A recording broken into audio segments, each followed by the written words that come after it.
सिपाहियों, तैयार हो जाओ। हम कल सुबह रवाना हो रहे हैं। कहाँ भाई? उन ज़मीनों पर जहाँ हमारी किस्मत का फैसला होगा तुर्गुत।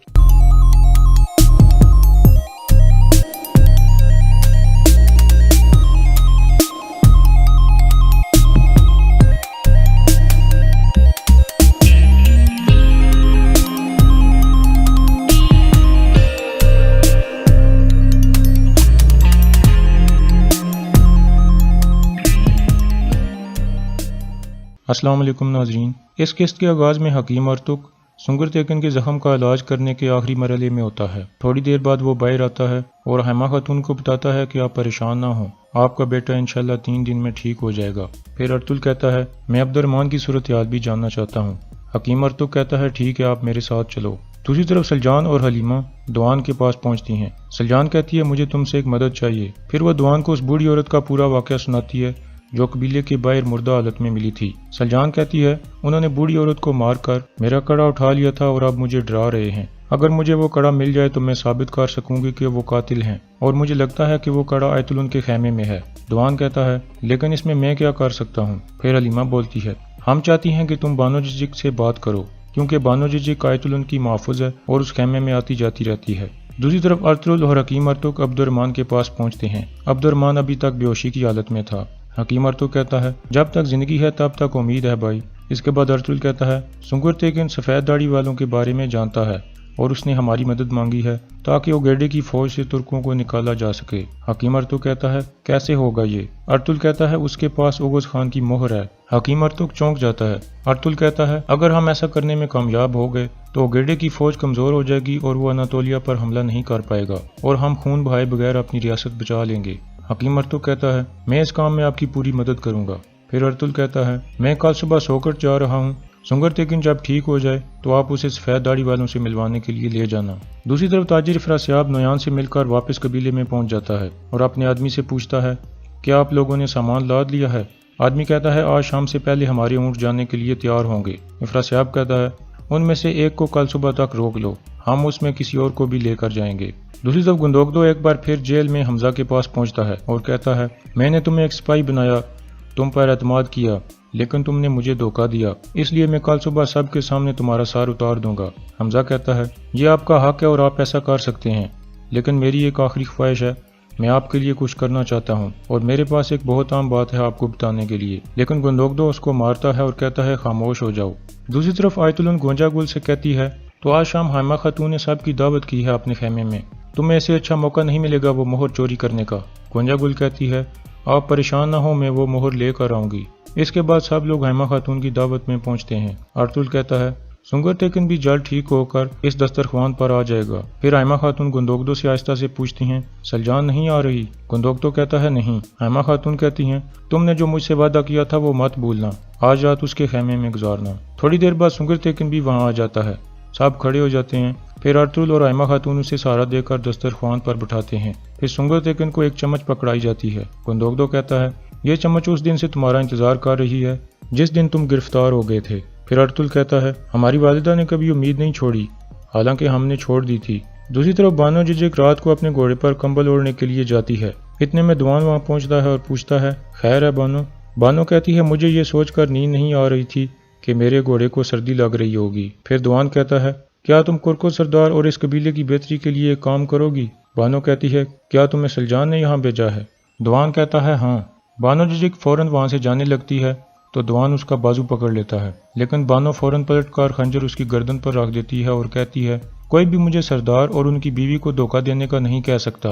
अगर मैंने तुम्हें दोबारा देखा तो मैं जाकर सारी बातें सरदार को बता दूंगी।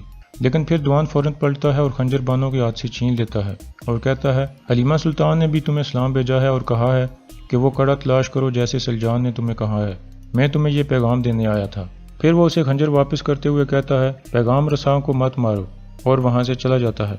दूसरी तरफ खाने के दौरान तुझ तेकिन सुंगर तेकिन से कहता है, मैंने सुना है मंगोल कैदियों को नहीं रखते, आपको उन्होंने कैसे कैद में रखा? सुंगर तेकिन कहता है, क्योंकि मैं घोड़ों के मामले में बहुत अच्छा था और इतने सालों से मैं चंगेज खान और उसके खानदान के घोड़ों की देखभाल कर रहा था। तुझ तेकिन कहता है, बस इतना ही? سنگر تیکن کہتا ہے نہیں، اتنا ہی نہیں بلکہ اگر ان گھوڑوں کو کوئی ذرا سا بھی نقصان پہنچا دیتا تو انہوں نے مجھے مار دینا تھا۔ دوسری طرف ارطغرل کے ساتھی اور ڈیلی دا امیر عبد الرحمن کی خیریت معلوم کرنے کے لیے جاتے ہیں۔ اتنے میں ارطغرل بھی وہاں پہنچتا ہے۔ ڈیلی دا امیر کہتا ہے انشاءاللہ عبد الرحمن ایک دن ضرور آنکھیں کھولے گا، یہ بچہ تو علی آج سے میری امانت ہے، اللہ کی مدد سے میں اسے عبد الرحمن جیسا بہادر سپاہی بناؤں گا۔ پھر ارطغرل اپنے سپاہیوں سے مخاطب ہوتا ہے سپاہیوں تیار ہو جاؤ، ہم کل صبح روانہ ہو رہے ہیں کہاں بھائی؟ ان زمینوں پر جہاں ہماری قسمت کا فیصلہ ہوگا ترگت۔ دوسری طرف تاجر افراسیاب سلجان کے خیمے کے باہر پہنچتا ہے اور اس کو آواز دیتا ہے۔ سلجان باہر آ کر پوچھتی ہے خیر ہے؟ افراسیاب کہتا ہے ہم ابھی قالینیں لاد رہے تھے تو ہم نے ان میں کچھ خرابیاں دیکھی ہیں۔ سلجان کہتی ہے ٹھیک ہے تم جاؤ، میں بھی وہاں آتی ہوں۔ اتنے میں گندوگدو بھی سلجان کے خیمے کی طرف جا رہا ہوتا ہے تو گونجا گل اسے پیچھے سے آواز دے کر روک لیتی ہے اور اسے باتوں میں لگا کر دوسری طرف لے جاتی ہے۔ سلجان اپنے خیمے سے نکلتی ہے اور قالینیں دیکھنے کے لیے وہاں پہنچتی ہے جہاں تاجر افراسیاب نے خریدا ہوا سامان رکھا ہوا تھا۔ وہاں کوئی موجود نہیں تھا۔ وہ تاجر افراسیاب کو آوازیں دینے لگتی ہے۔ اتنے میں تاجر افراسیاب پیچھے سے آتا ہے اور ایک رومال پر بے ہوشی والی دوا چھڑک کر سلجان کے منہ پر رکھ دیتا ہے جس سے سلجان بے ہوش ہو جاتی ہے۔ اس کے بعد تاجر افراسیاب اور اس کا آدمی سلجان کو رسی سے باندھنا شروع کر دیتے ہیں اور اس کے منہ پر بھی پٹی باندھ دیتے ہیں۔ اس کے بعد وہ اسے ایک بڑے سے ڈبے میں ڈالتے ہیں اور سامان کے ساتھ لاد دیتے ہیں۔ دوسری طرف گندوگدو گونجا گول کو اس کے خیمے میں چھوڑنے جاتا ہے۔ گونجا گل کہتی ہے آپ سلجان کے خیمے کی طرف جا رہے تھے، یہ دیکھ کر مجھے بہت دکھ ہوا۔ گندوگدو کہتا ہے سلجان نے وعدہ کیا ہے کہ وہ مرنے تک میری بیوی رہے گی اور میں نے بھی اس سے وعدہ کیا ہے کہ میں اس کا شوہر رہوں گا۔ گونجا گل کہتی ہے آپ صحیح کہہ رہے ہیں، شاید میں جذباتی ہو گئی تھی۔ پھر وہ گندوگدو کو شب بخیر کہتی ہے اور گندوگدو وہاں سے چلا جاتا ہے۔ دوسری طرف سنگر تیکن حائمہ خاتون کو کہتا ہے کہ کل صبح میں روانہ ہو جاؤں گا۔ حائمہ خاتون کہتی ہیں اس حالت میں تم کہاں جاؤ گے؟ ابھی تو تم آئے ہو۔ سنگر تیکن کہتا ہے مجھے جانا ہوگا والدہ۔ حائمہ خاتون کہتی ہیں کیا تم بھی ارطغرل کی طرح مجھے کچھ نہیں بتاؤ گے؟ سنگر تیکن کہتا ہے ان رازوں میں بہت درد ہے والدہ، اس لیے بہتر ہے آپ یہ راز نہ جانیں کیونکہ اس کے بعد آپ زیادہ بے چین ہو جائیں گی۔ حائمہ خاتون کہتی ہیں ٹھیک ہے، آپ تم کچھ آرام کر لو۔ اتنے میں ارطغرل وہاں پہنچتا ہے اور کہتا ہے مجھے اجازت دیجیے والدہ، انشاءاللہ میں اچھی خبر کے ساتھ واپس لوٹوں گا۔ حائمہ خاتون اسے دعائیں دیتی ہیں اور کہتی ہیں تیز جاؤ اور تیز آؤ۔ ارطغرل کہتا ہے آپ یہ جان لیں کہ ہمارا راستہ آگ اور پیار کا راستہ ہے اور ہم وہ غلام ہیں جو اس راستے پر چلنا چاہتے ہیں۔ اس کے بعد وہ والدہ کو اللہ حافظ کہہ کر چلا جاتا ہے۔ دوسری طرف جیل میں حمزہ کپڑے کے نیچے سے خنجر اور چابی اٹھاتا ہے اور جیل کا تالا کھول لیتا ہے اور پھر خیمے کے ایک طرف سے باہر نکل جاتا ہے۔ دوسری طرف گمس تیکن اور آیت اللہ گونجا گل کے پاس پہنچتے ہیں اور پوچھتے ہیں کیا تم نے مہر حاصل کر لی ہے؟